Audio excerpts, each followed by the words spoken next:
substance abuse. It was definitely not what I thought people needed.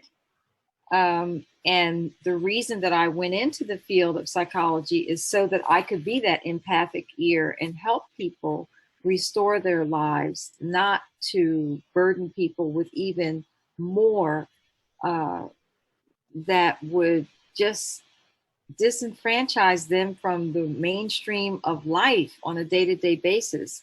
And when I saw that that was the model that was being pushed, not only from a business perspective, but from academia, I was really turned off by that.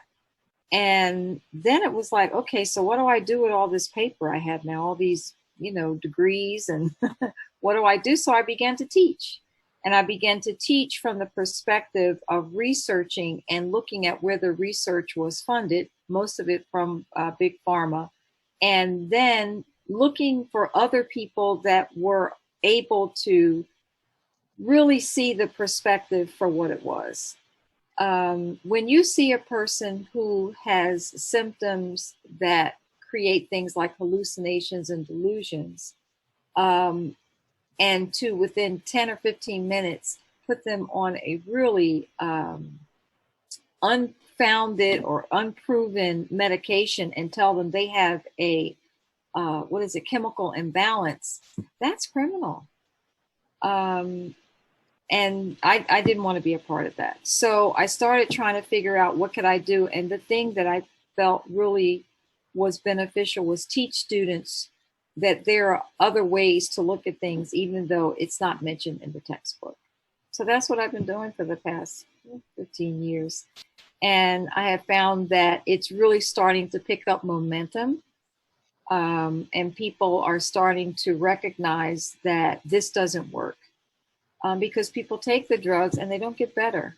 The ones that survive, they don't get better. Mm-hmm. They become dependent. Wow, ladies and gentlemen, that's Professor Kane for you, stepping away from the mainstream and literally from a 7-year degree she had studied. Lisa, you wanted to add something? Oh, I could go on and on. I think. I know. I was actually going to ask you a question. And by the way, if anyone has a question, you're welcome to put it down in the chat section. If anyone wants to ask a question, I'll keep my eyes there. I do have a few questions myself that I'd like, Professor Kane to answer. So, okay, so you started teaching about 15 years ago. Mm-hmm. Wow, so that means you came in contact with CCHR's museum because we opened it 15 years ago. Yeah, you pretty much were new, and I guess that's why you were putting it in the college paper. And again, I was just sitting there having lunch all by myself. I think I had just come from a lecture. And to be able to have that open up to me at that time, it really did help me because I didn't know what to do with the passion that I had and the information that I was being given. I didn't know how to sort that out. Wow. So that's actually very interesting. I didn't quite get before that it was exactly the timing of about when you went into education, then when you ran into CCHR in the museam. That's actually incredible that, the universe makes things happen and you walked right into the front door of CCHR. That is definitely not coincidence. Well, okay, so before that point, once you had read Lauren Mosher's letter, did you distance yourself from the main model? And if so, how did that feel? Were you on your own? Were there a lot of other people that were coming with you, or were you sort of the lone wolf?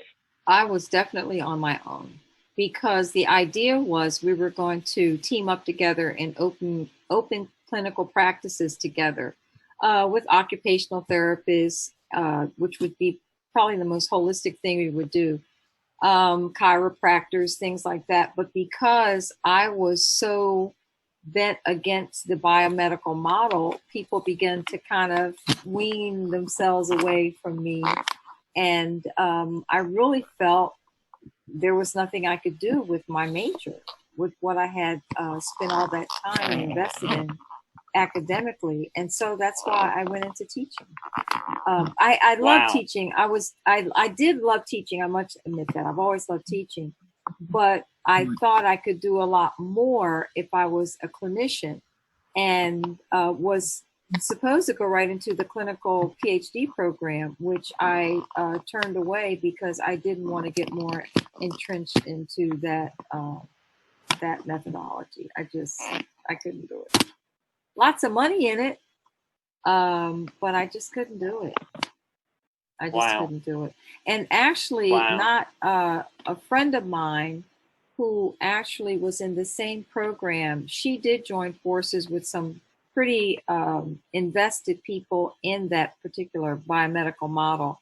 And they have had several, I would say as much as a handful of their clients have actually passed away, and they've gone through lawsuits and things because all they did was write up those prescriptions, and that was pretty much what they did, and they were okay with that, with seeing like 10, 15 people on a daily basis, and diagnose within 10 to 15 minutes, refer them to a psychiatrist, who oftentimes their office manager or their the nurse practitioner who was there on site would fill out, even though that was illegal, fill out the prescription and send the person off.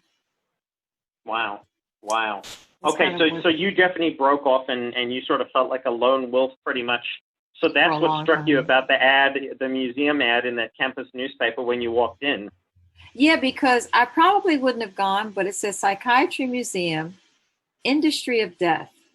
Now, if it just had said Psychiatry Museum, I probably wouldn't have gone. But it was what followed that colon. And I thought, Yeah. wow, this is interesting. Because what are they? I mean, that's pretty severe. And so when I went, and everybody was very pleasant. And as I walked through, literally the entry after you pass Dante's Inferno and you go through the padded room, and if you sit and read everything that's there, and if you're someone who has studied this stuff, and you get to see it from a perspective that is completely cloaked, it's like as you're reading the textbooks, you're thinking this, but nowhere can you put your hands on it. So being there and being able to be like, oh my God, this is what I thought. This is what I saw. But and here it is, it was tangible. It was palpable. And yeah, it was just I honestly I don't know what to tell you, except it really did revitalize my faith that I could stay in this field of study and do some good. Wow. That's amazing. Okay, so then we have a couple of questions over here. They sort of line up with Okay. where I wanted to go. For folks who want to know a bit more about the task force, and Lisa's joining CCHR's task force and what we're doing, we'll definitely let you guys know a bit more about that a little bit later. There are a couple of questions relating to how your students have reacted in class over the years. And this is actually what I wanted to ask too. Do you have any specific moments that you could tell us about? Because you deal with about 350 students 5 times a year, so about 13, right? About almost About 1,500 yeah, students. 1,500 students a year. I will say that even though it has ostracized me from a lot of my colleagues, I haven't gotten the best evaluations in a long time. Because the comment is she needs to get along better with her peers. And that is because I do not line up with them bringing in their vials of medication and things of that nature. But it's the students. I teach a lot of people. I'm in the community college system. So my students transfer over into the university system. And I would have to go as high as maybe 75 to 80% of my students have been in foster care, emancipated minors, incarcerated, on parole, been in independent teaching environments to get their GEDs, and all of these people have had IEPs, individual educational plans, while they were in the public school systems. And so they have suffered a lot of abuse when it comes to medical diagnosis, misdiagnosis, and just how they've been treated overall. And so a lot of my students, to make a long story short, are either on meds or have been on meds and have been surrounded by it with their friends and or family members. And so when they go to CCHR, the first thing is they understand they're not alone, just like me. That's the first big thing. They're not alone. That these things that they thought, but they didn't have any words to attach to it, now they do. Wow. These are people who have been in padded rooms. These are people who have been in lockdown, people who have all the things that they've experienced. I've never experienced personally, but the stories they write about in their essays, and I cannot tell you how many times class is over and everybody's sitting there and I'm like, we're done, but they're not done. And so I make it available that they can go the entire semester. It's the largest point project that they have that they get, because that's my to go incentive. To the CCHR museum and write a paper about it. That's right. And what they write, and if it's not them directly, it's a brother, it's a sibling, it's a parent, it's a friend, boyfriend, girlfriend. The way people have been impacted by the pharmaceutical companies, it's criminal. It's not just tragic, it's criminal. And the lives that have been set astray, things that have happened to people, it's criminal. I can't think of there's no other word.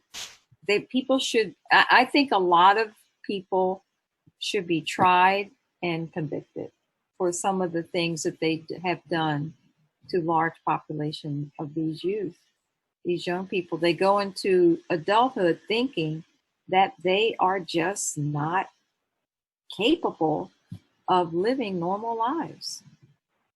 They believe that until they go to that museum.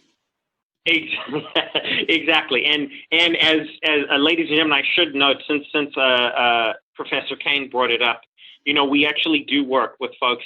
Guys who tour the museum can fill out an abuse report, and we help fight for them, or the very least, we help report doctors for any abuse that has occurred, any violations of laws, mass drugging, you name it. This is what we do when Lisa starts sending some of the students in, and then we can also, usually her students end up bringing their family members with them. They don't just go to the museum as a thing on their own.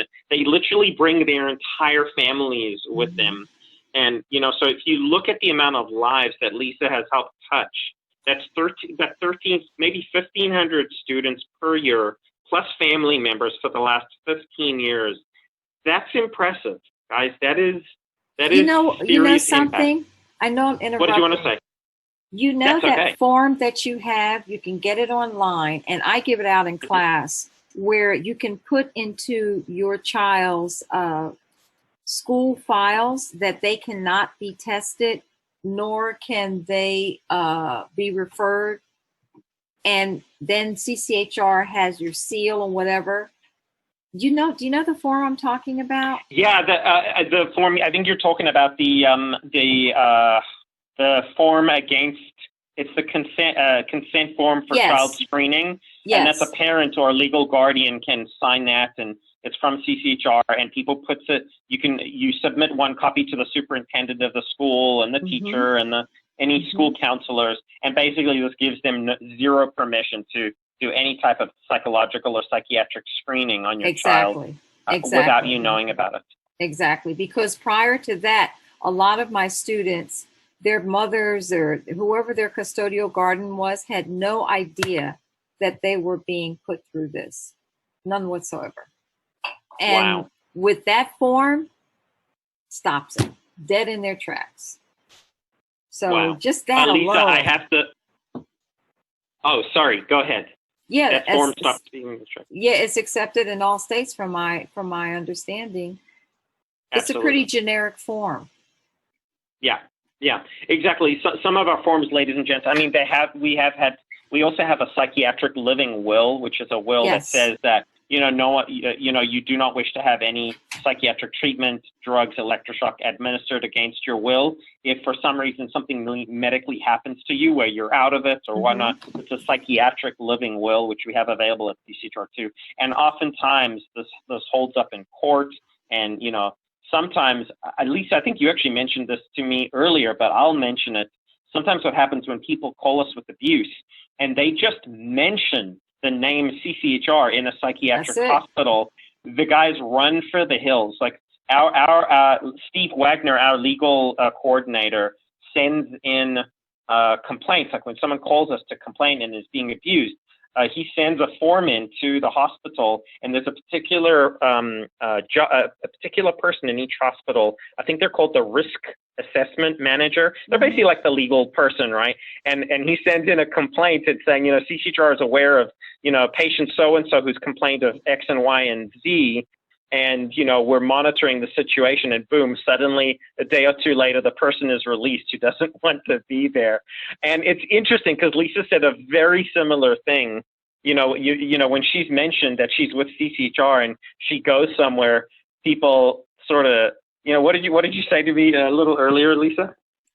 I don't know. I talk so much. Well, when people know that I'm affiliated with this organization, there are some organizations where people give their testimony of how they've lived or how the drugs have impacted them, but nobody has the muscle behind them like CCHR, right, Reverend Shaw? I mean, it's an organization that shows up legally, that shows up, they're talking about they're working in legislation all the time. I mean, they change things. When you got SWAT teams bearing down on single parents, and CCHR backs all that out, I mean, nobody else does that. There's no other place you can go for, and really it's a good model from a social impact standpoint, because if people would learn that they can get together, collaborate, and put their hats all on, and can really be a viable force when it comes to lobbying and legislation and really make change. I don't know another organization that does that. And if I can interject right here, Aidan. You certainly can, Reverend Fred. Yeah, she is absolutely right. These points that she's hitting is right on. The power of CCHR, people don't realize that I've had to do it myself, where I just say, tell them that your relative is a member of CCHR, and if they don't know what we do to organizations like those mental health places, Google it, because they're not going to be able to. And let me tell you, you were absolutely right. They 2 days later out of the mental hospital, because it's not worth the trouble that we will cause them, and they know we shut down mental hospitals. They know we send psychiatrists to jail. And if I could, I just want to, she mentioned something about, these drugs causing delusions and stuff. And I just want to tell one story right here. And some of them may have heard it already, but we had a very prominent minister who is high ranking in the Los Angeles College of Bishops and Ministers, who I had talked to and told the side effects of those drugs. He was given the drugs for pain. He wasn't even there. He wasn't even there for anything dealing with mental health. And he said that all of a sudden he got this overwhelming urge to go into the kitchen and get a butcher knife and cut the back of his leg. Yeah. And he said he remembered me telling him that these drugs are of the devil, and he was able to hold on to that because I had told him that, to get through that without hurting himself. And he was blowing my phone up, and this is a very prominent minister. And so it went right along with what you said about these drugs. And I just want everybody listening to understand what you're telling them. CCHR is the only group with the muscle, I'm using your word, to be able to stand up against these sites. Nobody else can do it but us. So I just wanted to inject that. Reverend Fred, ladies and gentlemen, there's a reason that we call him Reverend Fred Shaw, because when he's on fire, he will stand on that pulpit, and boy, when the Spirit's in him, you are all going to feel it, and you need to give him a big amen for that.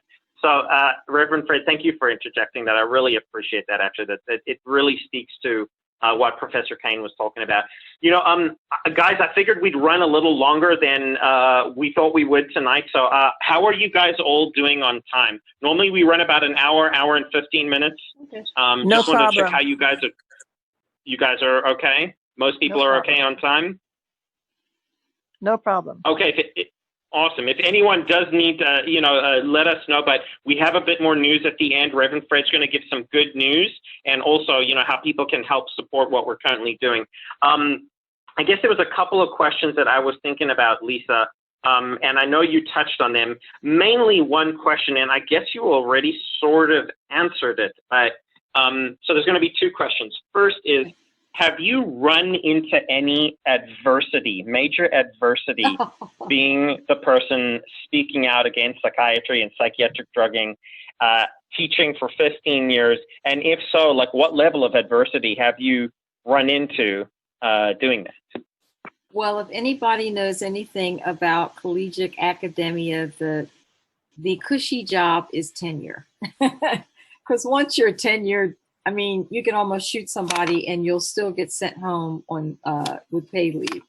It's one of the cushiest jobs on the planet, and very hard to be removed because the teachers union is right now, I think, is the strongest union on the planet, and it kept me from getting tenure. I understood that completely. It wasn't something that I was so incredibly disappointed by, because I've always wanted to go into starting a social impact company myself, which I've started doing. And it made me very unpopular. Not it made me, let me forget that, past tense. It has made things very difficult when it comes to being able to be part of the group on especially one campus in particular. I was sent before a board about 3 years ago that I send students on field trips and it's an insurance liability. I was like, I don't send them on field trips. They go on their own. I just tell them about, and I've told them several places, Getty, whatever, different things going on in Los Angeles, just to acclimate them to the positive things going on in the city. And what they were really focusing on was CCHR, and that how could I introduce people to that? I said, isn't education about everything, positive and negative?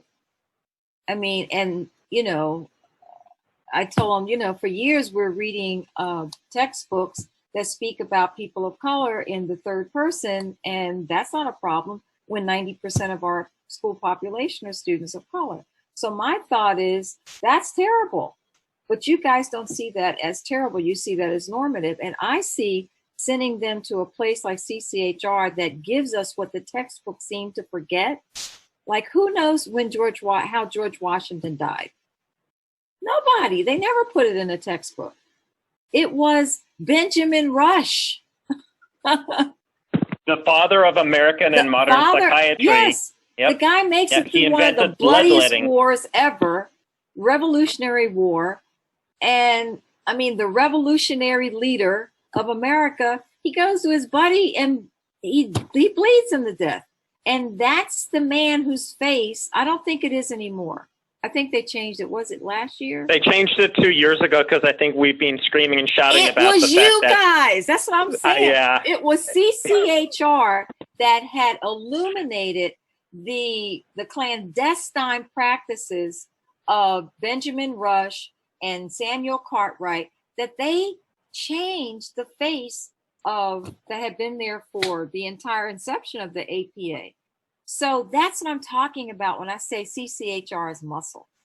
I mean, there's some, hey, there's really something to deal with. And I'm glad to be able to have, the other thing I want to bring out tonight is the research, not just the legal power that you possess, but the research that you give me. I mean, I'm able to go back home, look at that research, and really enlighten students, their family members, people in the community of what's really going on. Because people are deluged with conditioning on legal direct to consumer drug advertising. Without CCHR, there's no, what balance is there? Totally. So it's the research that you give as well. It's really good research. Hey, Tim. Ladies and gentlemen, go ahead, Fred. And I just want to push the point on that, on the research. It is also the reason that I haven't been able to get a debate with a psychiatrist in the last 10 years. It is also, this research is so heavy that when we got legislation, resolutions passed against the mass drugging of kids in the foster care systems through the NAACP and on the electroshocking of children, we were able to do that. Somewhere within the NAACP, it got challenged. Our research was so impeccable that the NAACP just said, they have it down. This is correct data. We're passing these resolutions. So just know that CCHR is one of the few organizations, especially in the field of mental health, that even gives the truth. Right. That's right. That's right. Well, ladies and gentlemen, I was going to ask Professor Kane, and I think she's already gone over this more than once. My last question to Lisa was going to be, if someone were to ask you, like in 2 sentences, you know, why, I mean, I guess because we have a lot of supporters on the line here tonight. So why, if you could summarize it super short, like 1 or 2 lines, what is the importance of continuing supporting CCHR for you, from your perspective? It's not fake news. That's what came to my mind. You mentioned something like what the world would be like without CCHR having been around for 50 years. Do you know how many lives would be lost if they didn't have the black box on there? Do you know how many children would not only have harmed themselves, but innocent people if there were, if the medication of kids in foster care, who are already a very vulnerable population when it comes to crime and drugs. Do you know how many people that would have harmed directly and indirectly, the collateral damage of that? The people who are involved in mass shootings, these people are most often, and it's so hard to get the information because they seal the records and all this, those children, young people have been taking psychotropic meds.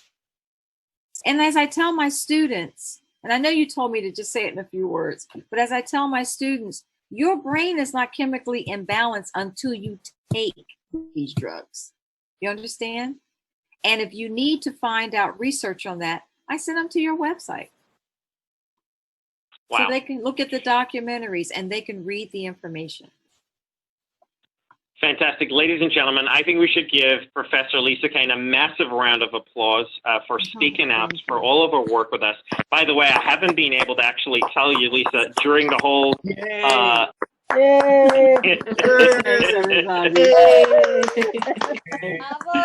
Bravo, gracias. Wow. There are several people, Lisa, I didn't even get to read all the comments. I have, people have sent me amazing words about you. I kept missing them because you had such amazing stuff to say. Judy Code mentioned how amazing, how lucky we are to have you. So did Patricia. Patty Nicholas. Charlie Black said we're so fortunate to have you supporting CCHR, Lisa. You know, there's so many compliments. Someone said, praise the Lord for Professor Lisa. That was Kelly Peraza who said that. Anyway, we are very lucky to have people like you, Lisa, with us. So thank you for spending the time tonight. We'll probably have you back on because I think everyone loved having you as a guest. Lots of thumbs up. You know, guys, how would you guys very quickly, before we get to the end of the webinar, I know Reverend Fred Shaw had a couple of new people that have joined his task force. Some of you guys asked at the beginning about the task force and some of the work that it's been doing. Remember, this was started just a few weeks ago, and one of the big things is on our Fight for Kids campaign. And our Fight for Kids campaign is our campaign solely dealing with children, right? For those of you who haven't been to it, you should check out fightforkids.org. It is the most incredible website to spread the word about CCHR, starting with kids, because that is where you're going to get the most agreement. Whoever you talk to, it'll be on kids, the drugging of kids, the abuse of kids. And I know Professor Kane has spoke a lot about that, and she has been educated on a lot of the young generation on this.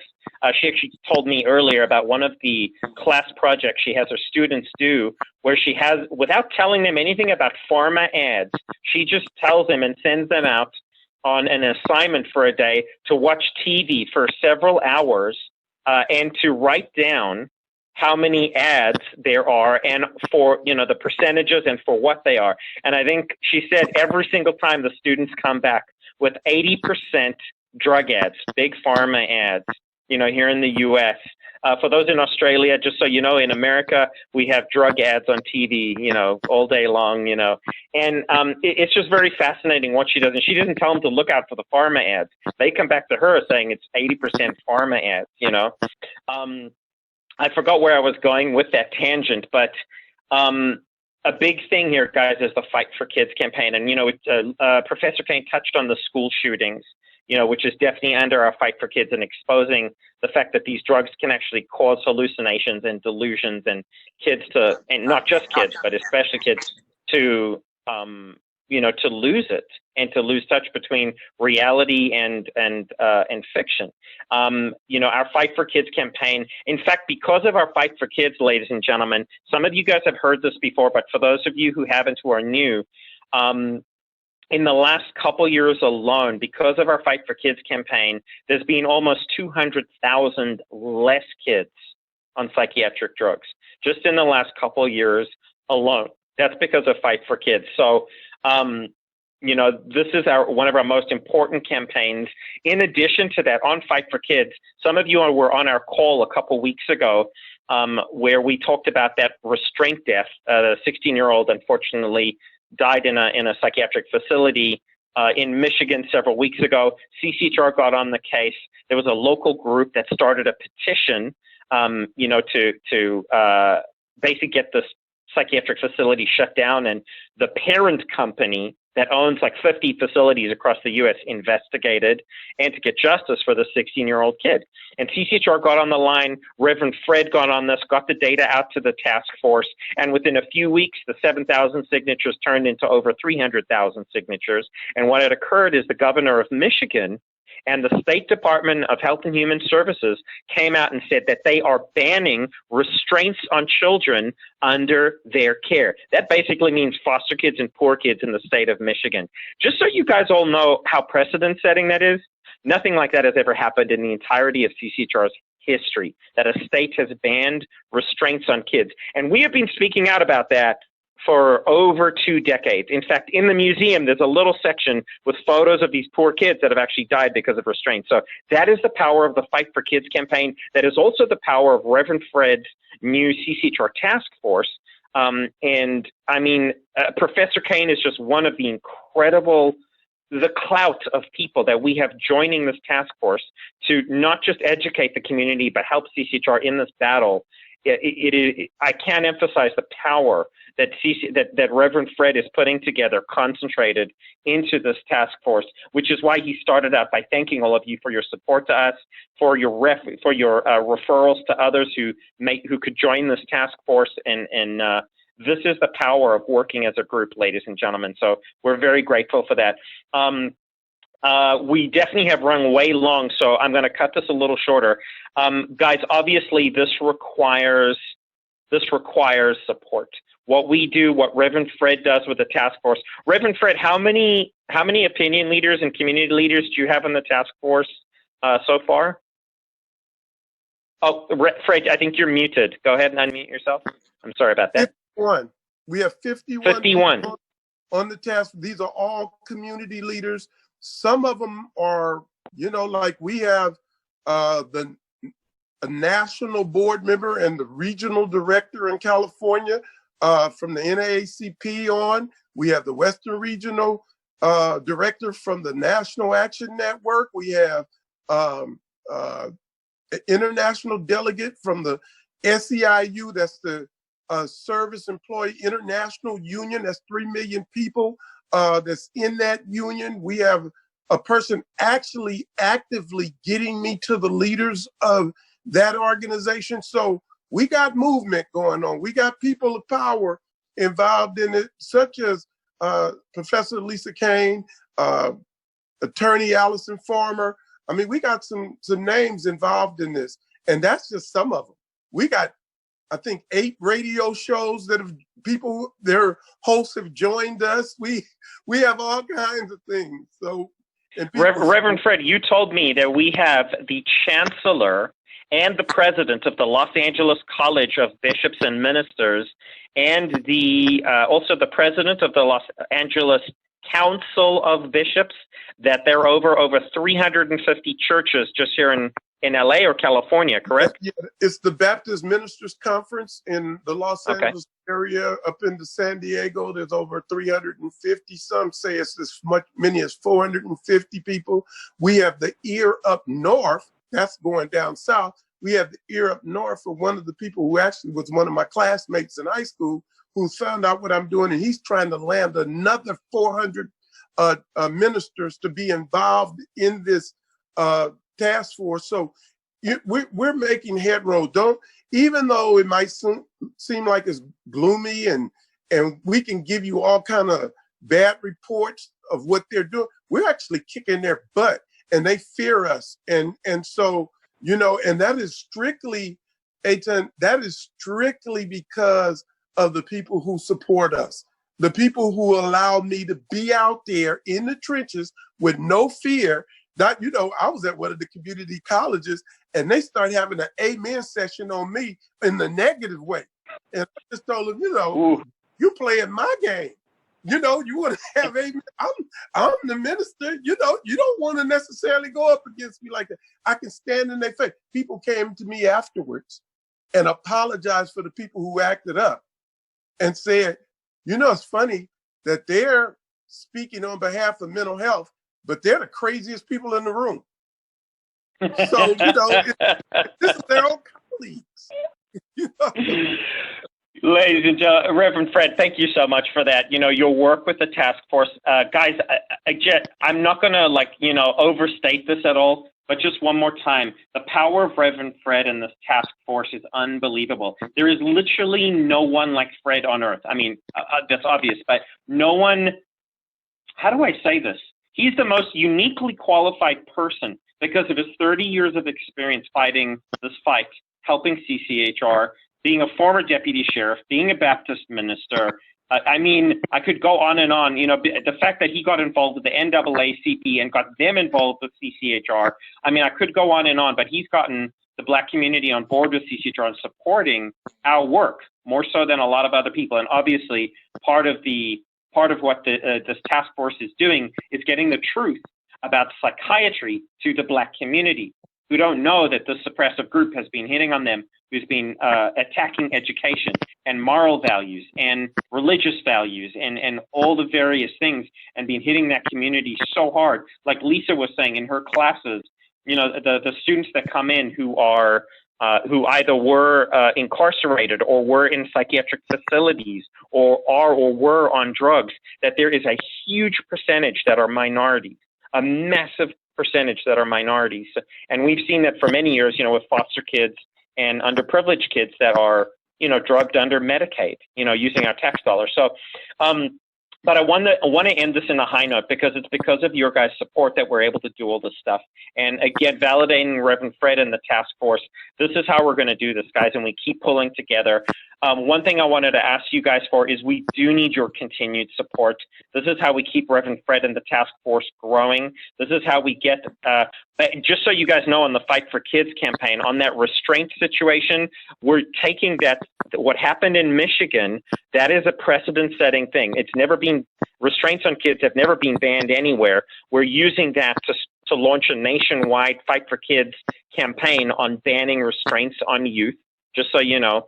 We are also filing criminal complaints to get the 3 staff who restrained that kid actually behind bars so they don't get off scot-free.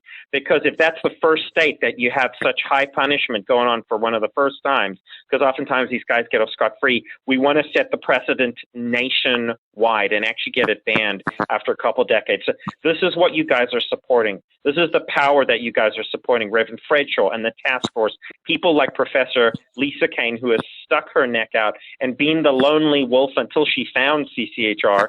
And when she told me, the one day when she told me she finally found her group, you know, that's a powerful statement. So guys, I want to encourage your support. We need your support.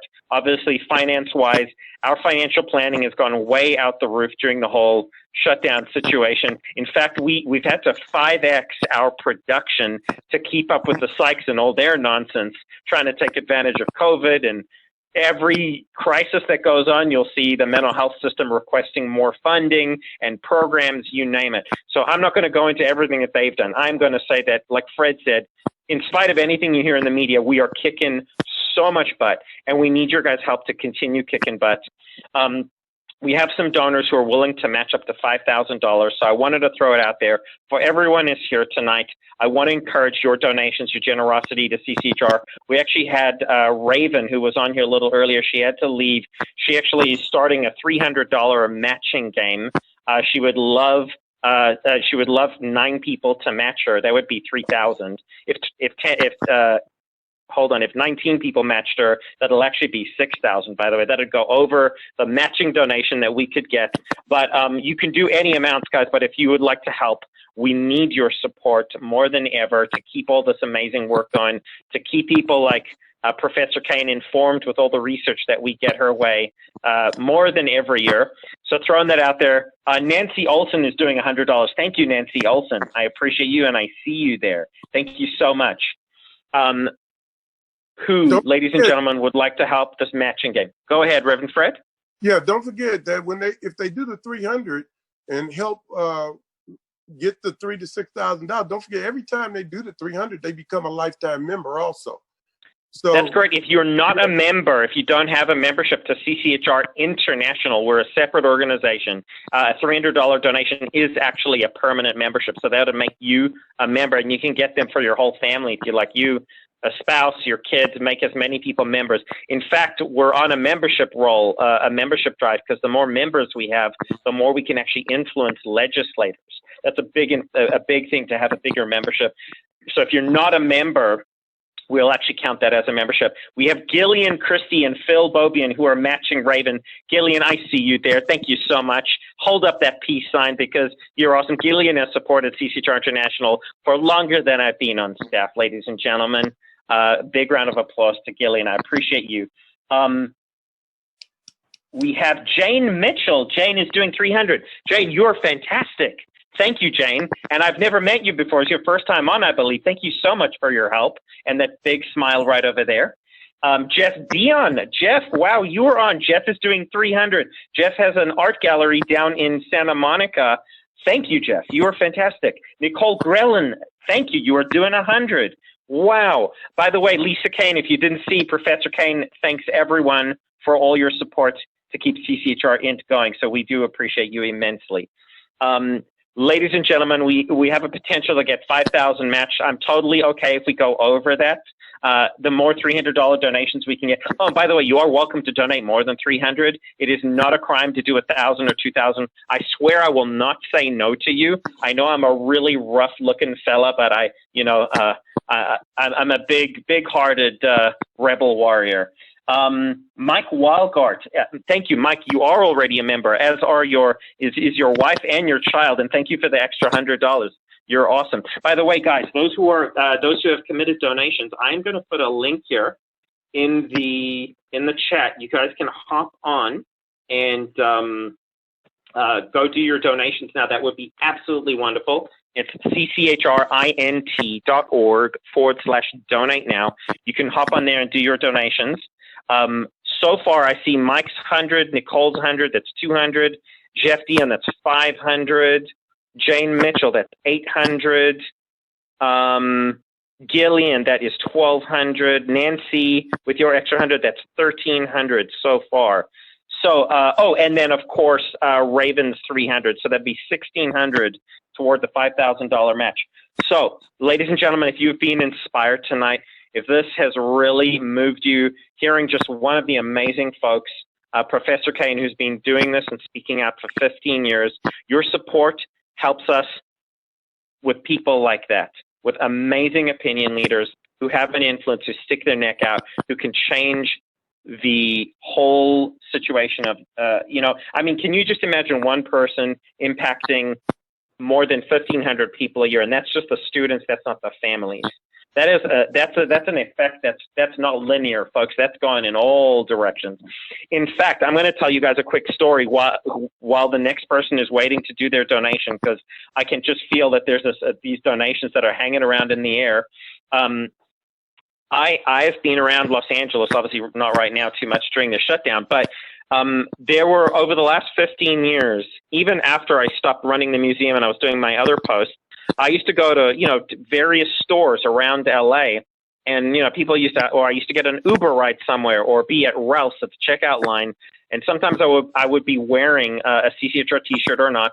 And we get into a conversation. People ask me what we do. And I said, oh, I work at CCHR. What's that? Oh, Citizens Commission on Human Rights. We have a psychiatry museum in Hollywood. They said, oh, I've been there. And there's been so many times that has occurred. And I'm almost sure a lot of those guys I spoke to were probably Lisa Kane's students who are scattered all over LA right now, who've been there, who've been educated, who keep coming back to CCHR and bringing their family. So it's pretty amazing what Professor Kane does. So Patty Nicholas, thank you. $50 now, $50 or more later. You're fantastic. I appreciate you. Jeff Dion, yes, that is Dion Gallery. For anyone who wants any artwork right now, Dion Gallery, I believe in Santa Monica, if I'm correct, Jeff. So a little plug for Jeff. He told me to mention he's from Dion Gallery. Lisa asked, when will the virtual museum be online? Ladies and gentlemen, for those who have not been on the call before, one of the things that you've helped fund over this whole COVID period, where we 5x'd our production, is we've been building an online 3D virtual tour of the museum, because we're still working remotely. The building isn't open. And this tour will be able to go out to all the professors, all the nursing instructors, all the psychology students, so they can still tour their students through the museum. They can still zoom in and see the artifacts.